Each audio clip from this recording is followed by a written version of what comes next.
Afternoon, everybody. Me again, Shannon Fox here, Devoted Patriots 2 channel. Coming to you on a Sunday afternoon, just going to bring you a few news clips, a few things that are going on in the world. And I thought I should update y'all on things that I thought were some of the most interesting things going on. First off, if you agree with the meme to the left here, go ahead and give me a thumbs up. Get this video started.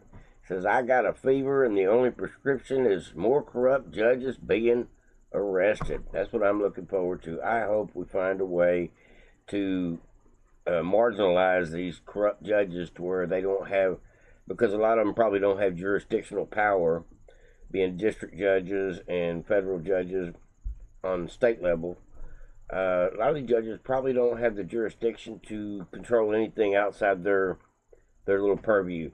Well, these judges think they have the power of the Secretary of State, the power of Attorney General, and the power of the presidency with their unilateral decisions to try to throw injunctions at Trump and Doge for just about anything they feel like.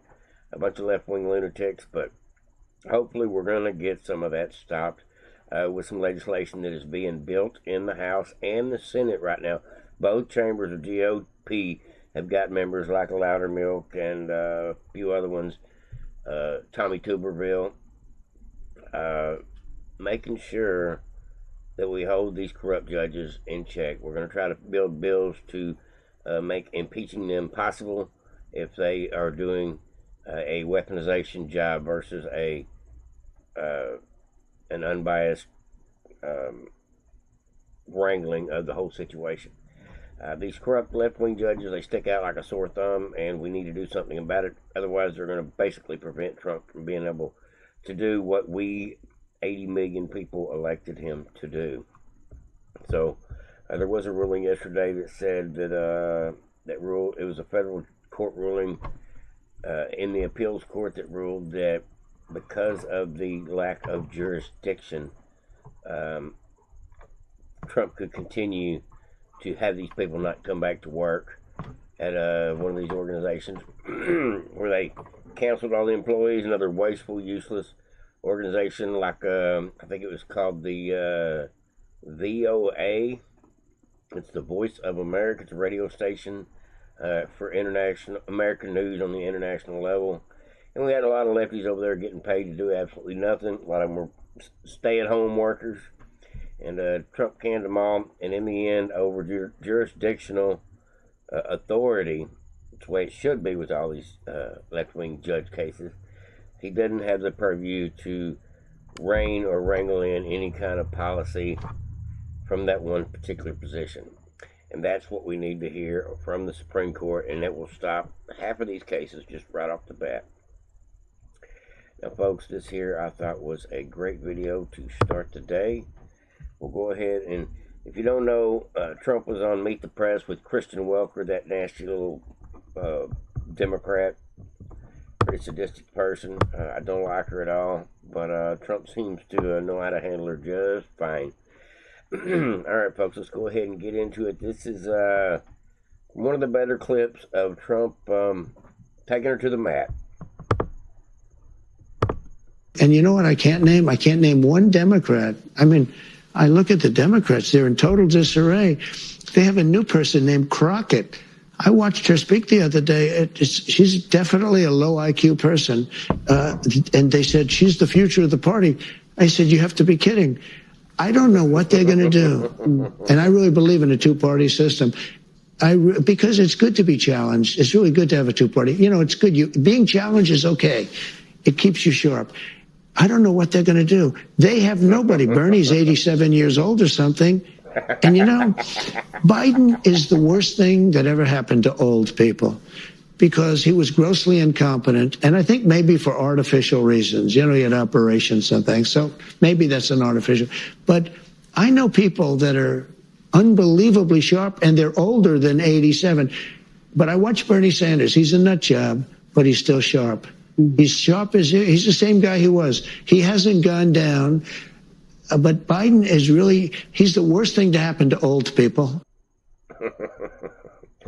Trump give her a good old tongue lashing right off the bat. Now, I do have a couple more clips that I want to bring y'all today from that interview. Some good points.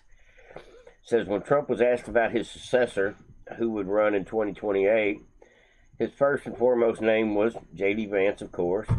But I'm thinking more like a Mr. Marco Rubio because he has got more power than anybody else at this point.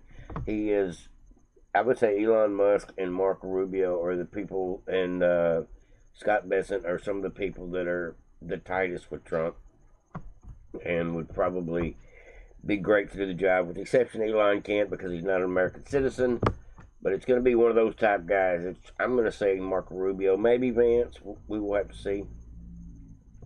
It's far too early to say, but we definitely have got some really great talent in the Republican Party who could be president. Probably not as good a president as Trump, but could definitely handle the job of being president and carry us over into this golden age that we're looking so forward to being a part of. Which I would say has already started. We just I know that you are only 100 days in, but as we... Before I get into this, folks, do y'all think we have started the golden age at 100 days in, or are we going to have to wait for some of the results to actually happen, like our economy to get better? And on that note, we did go to the grocery store today and spent $400 on groceries. I got some stuff for the homeless people, but I did notice a few things about prices. The price of an 18-pack of eggs was $10 the last time I went to the grocery store. Same 18-pack of eggs today is $6. So thank God I can at least say the price of eggs went down. Thank you, Trump. I know that you are only 100 days in, but as we sit here today, who do you see as your successor, Mr. President? Well, it's far too early to say that, but I do have a vice president, and typically it would be, and JD's doing a fantastic job. He would be at the top of the list? It could very well be. I don't want to get involved in that. I think he's a fantastic, brilliant guy. Marco is great. There's a lot of them that are great. I also see tremendous unity.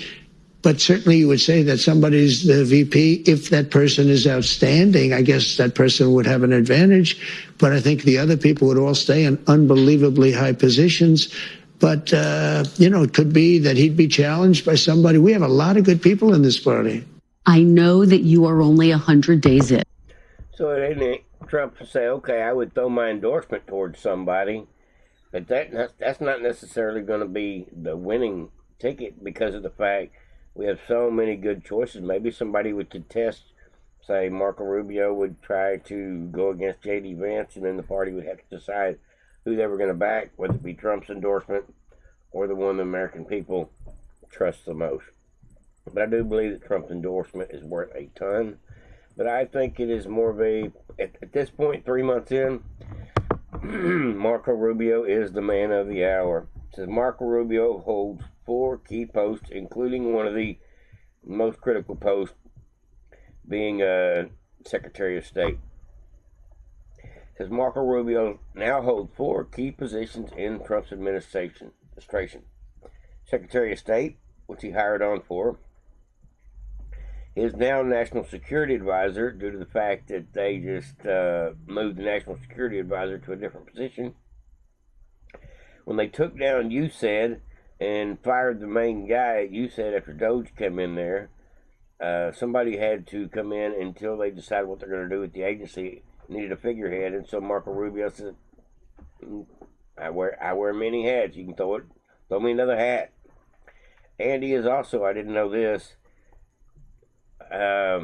running the U.S. Archive. He's also a U.S. archivist, meaning his help with the NARA to document everything that's going on with our country, all the information. So he's already got 4 positions as we speak, and he's just one of many of Trump's right-hand men doing a great job. So I'm just guessing at this point it looks like maybe that guy. So this is a crazy story. I may have played this for y'all. I don't know if I did or I didn't. I think that maybe my video had an echo on it. But it says Deep State exposed. Marco Rubio begins releasing proof of Biden regime's targeting of Alex Jones, Elon Musk, Joe Rogan. This is absolute weaponization of government. Started with censorship, spying, and then attempted prosecution. Something else we got out of the business of, well, it wasn't widely reported, or maybe it was. We had an office in the Department of State whose job it was to censor Americans. And by the way, I'm not going to say who it is. I'll leave it up to them. There's at least one person at this table today who had a dossier in that building of social media posts to identify them as purveyors of disinformation. You catching that, folks? We had a government agency, a department, that all their job was to sway minds with censorship, disinformation, misinformation, and going after people that they thought need to be stifled, need to be silenced. We have these dossiers. We are going to be turning those over to these individuals. He says, where's the video? We can follow up with the media story. Well, we are going to turn over these dossiers to the individuals, and they'll decide whether they want to disclose it or not. But just think about the Department of State of the United States had set up an office to monitor the social media posts and commentary of American citizens to identify them as vectors of disinformation, when we know that the best way to combat disinformation is freedom of speech and transparency. And so that's what we're going to be in the business of doing. We're not going to have an office that does that. Breaking: Rubio begins release of files documenting Biden's State Department's illegal targeting of prominent Americans like Alex Jones, Joe Rogan.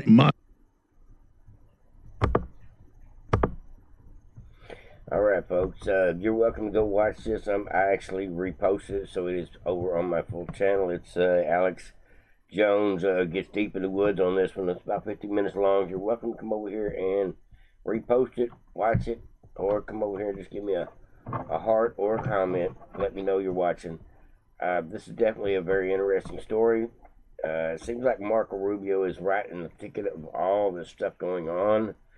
And I'm glad to see that the Secretary of State is working hand in hand with the Department of Justice, Pam Bondi, Kash Patel, and all the people that need to be handed the criminal referrals to about all these State Department idiots that thought they were going to get away with all this crap. I guess they didn't think they were going to lose and ever be held accountable. All right, folks, we got a little more of old Crazy Welker, or Kristen Welker, should I say. Now, this here is kind of a gotcha question she's trying to throw at Trump. Doesn't work out too well for her, but... What do you say to those who believe you are taking the country down an authoritarian path? Well, there you go again. Why don't you ask it a different way? Many people wanted to come into our country. Many people love Trump. I won the election. They didn't win the election. I got a lot more votes than they did. I won the popular vote. I won all 7 swing states by a lot. A lot of people were surprised. I said, I think he could win 4, maybe 5. No, I won all 7, and I won by a lot. And I won, actually, I think there was a lot of hanky-panky going on, but it was too big to rig. That's the good news. It's too big to rig. But let me just say, so when you make these statements about, people say this, people, well, you know, they had their chance at the election and they lost big. So you should ask the question differently. You should say, what about the people that want to be in this country? What about the people that love this country? But what do you say? I'm asking it on behalf of those people to give you a chance to respond to them. What do you say to those people, sir? Those people are going to be very happy. They're going to have to see some results. And I think we had a great 100 days. There are a lot of people that say it was unprecedented. It was an absolutely unprecedented 100 days. Unprecedented, absolutely.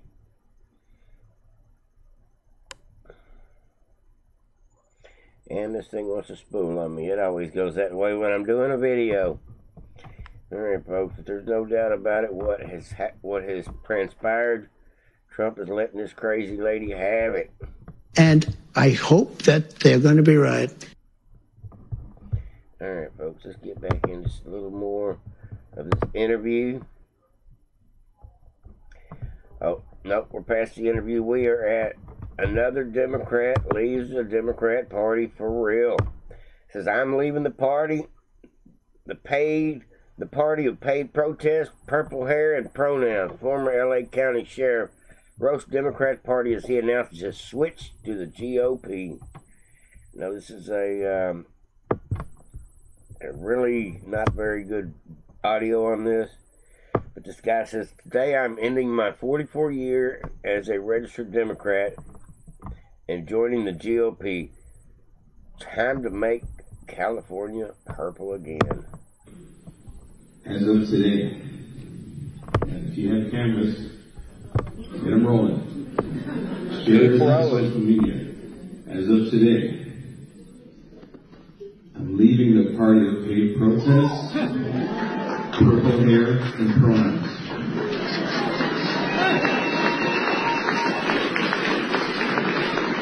I'm joining the party of faith, family, and freedom.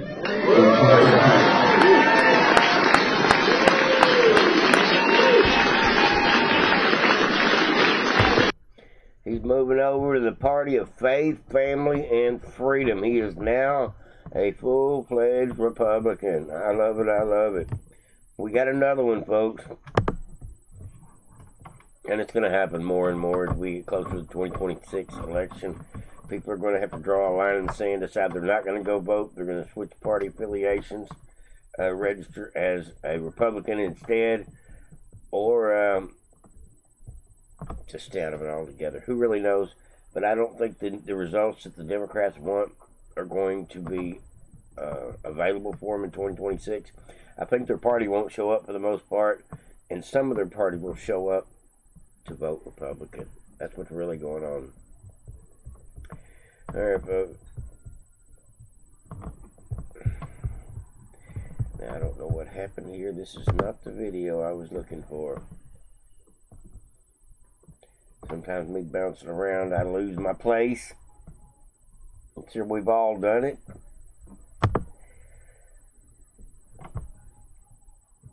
I think sometimes when I duplicate... Oh, I see what happened here. The great Mike Ben says, worth revisiting a Romania votes again today for the pre-Trump 2.0 blob history of what Romanians are up against. Now this here is a long video of Mike Pence breaking down what's going on the world stage involving the State Department involved in Romania, Soros backed player involved in Romania, and the election over there is a mess. And let me go ahead and repost this and give it a heart, and I'm going to repost it. That way any of you want to come over here and listen to it, you will not regret it. Mike Benz is the man when it comes to a lot of this stuff, a lot of this information. He is a master at investigating these documents, getting these FOIA requests in, and digging out the nuggets which tell the whole story. All right, folks, I had one more thing I was going to bring to y'all today. Let's see here.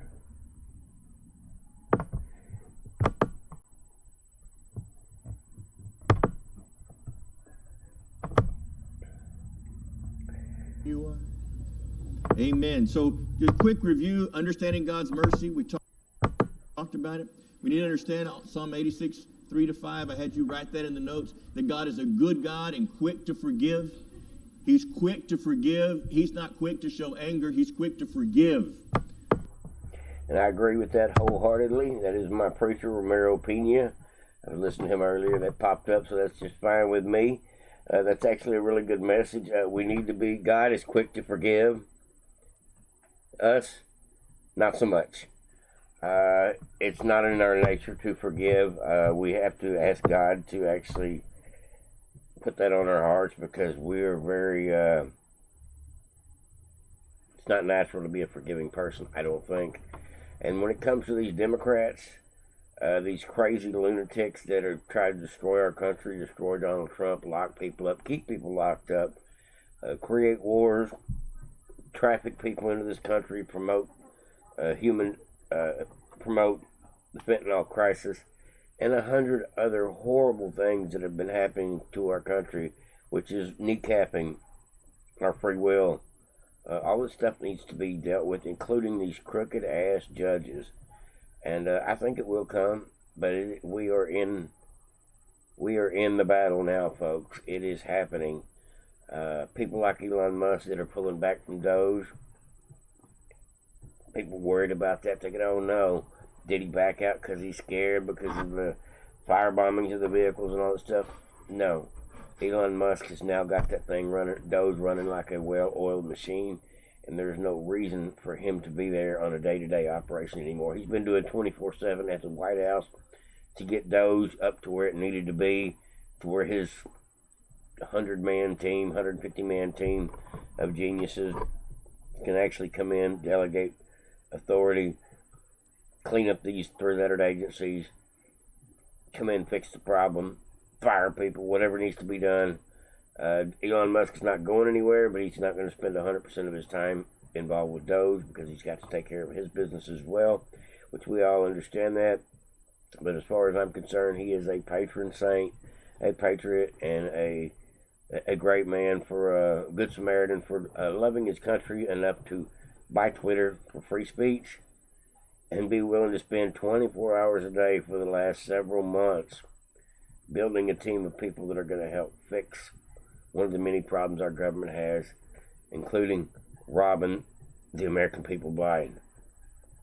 So I'm so thankful for everything that has transpired at this point. I think we've had the best 100 days we could ever imagine. And as far as the good and the bad and the indifferent and the injunctions and all this stuff, we knew it was going to be a hell of a battle, not just to win the election, but to change everything back to a better system than what we've just been put through for the last 4 years, because they literally try to destroy this country. And I just want to say to everybody right now, I try to be a forgiving person, like Ramiro Pena just said. But at this point in my life, I really want to see these Democrats go to prison. And that is just the absolute fact. More than anything else, do I want to see out of the Trump administration, besides prosperity for our country, I want to see justice for all. And that's where I'm at with this, folks. I'm sure most of y'all are too, trying to be patient. But I think in the next couple of months, we will start seeing heads roll. And I also think maybe Trump has got this timed out to where by the time midterms start happening and people start trying to get reelected, all the mess is going to hit the news. All the indictments, all the subpoenas, all the accusations, all the dirt on all the people that Congress has been collecting information on for a whole minute. That's what I got for you today, folks. Hopefully everybody enjoyed. Like, subscribe, and share. Have a great Sunday. Over and out.